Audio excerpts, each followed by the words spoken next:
Hello everyone, in this video I'm going to be showing you how to create Google Meet link. So first of all, we're going to be showing it on the computer, and then I'll show you how to do it on your mobile devices. Then I will show you how to create a custom Google Meet link by using a URL shortener at the end of the video.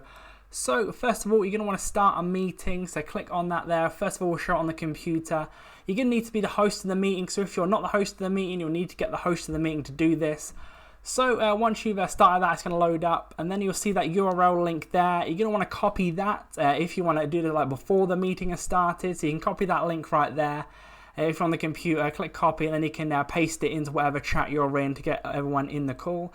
But you can click join now, and then once the meeting started, you can click copy meeting info. This is once the meeting has started there. You can copy meeting info. You can add people as well like this, send them that link, and then they will be able to join you through that link right there. Now on the phone, what you're going to want to do is click a new meeting, start the meeting again, and then you'll see it pop up saying the same type of thing where copy meeting info. It's going to give you that URL link right there, that share join info, as you can see on screen now. You're going to want to click copy on that once you've clicked that link, and you can paste that into whatever chat you're in yet again.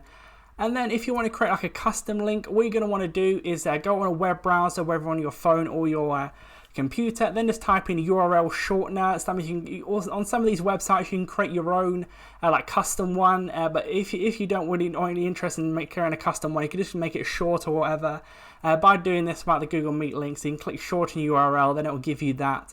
Or you could do a custom one on another website, for instance, copy and paste that into whatever chat you're in, and then that's done. So leave a like on the video if you're going to go out and do this. Subscribe for more videos like this.